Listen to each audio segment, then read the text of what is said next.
Alors pour cette troisième vidéo, je vais vous parler de la pulmonaire. La pulmonaire qu'on appelle aussi herbe au poumon, herbe de cœur ou grande pulmonaire. Alors herbe au poumon, pourquoi? Parce qu'en fait elle était utilisée depuis l'Antiquité pour soigner tout ce qui était infection des voies respiratoires, grâce à ses propriétés adoucissantes, expectorantes, anti-inflammatoires.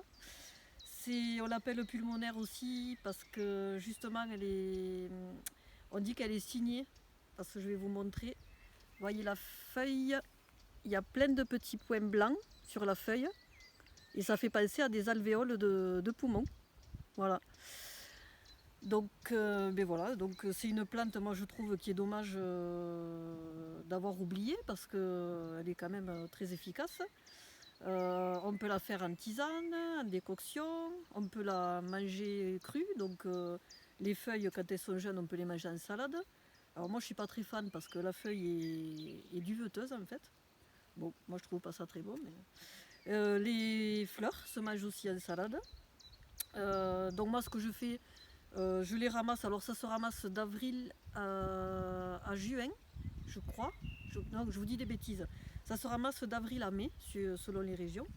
Donc moi je les pends comme ça à l'envers.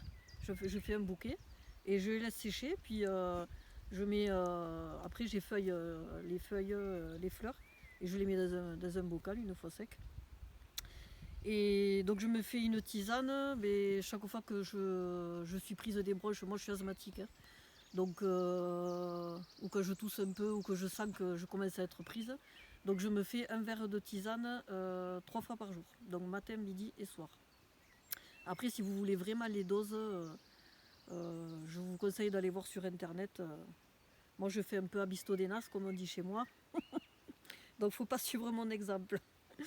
Voilà, donc je vous ai parlé de ses propriétés, donc je vous les rappelle: expectorantes, anti-inflammatoires, elle adoucit les voies respiratoires, elle est diurétique, elle favorise aussi la guérison des plaies grâce à ses propriétés astringentes, donc ça veut dire qu'elle va resserrer les tissus.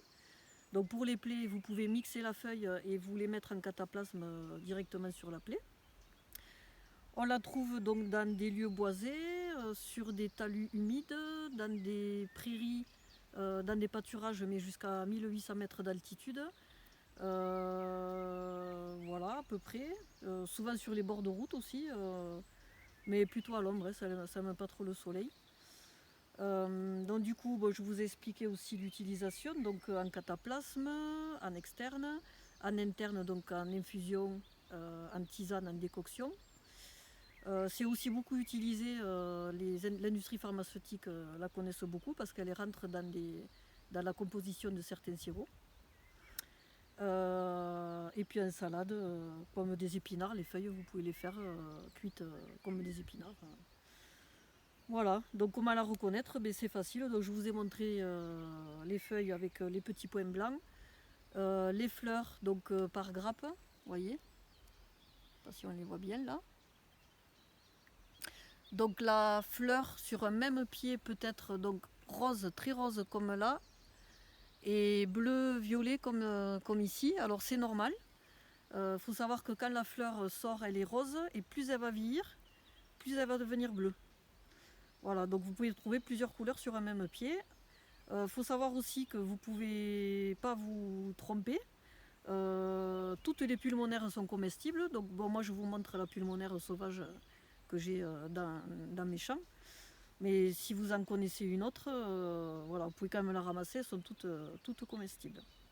Mais écoutez, j'espère que ça vous a plu, puis je vous dis à bientôt et bon courage pour le confinement qui va bientôt prendre fin, on l'espère tous.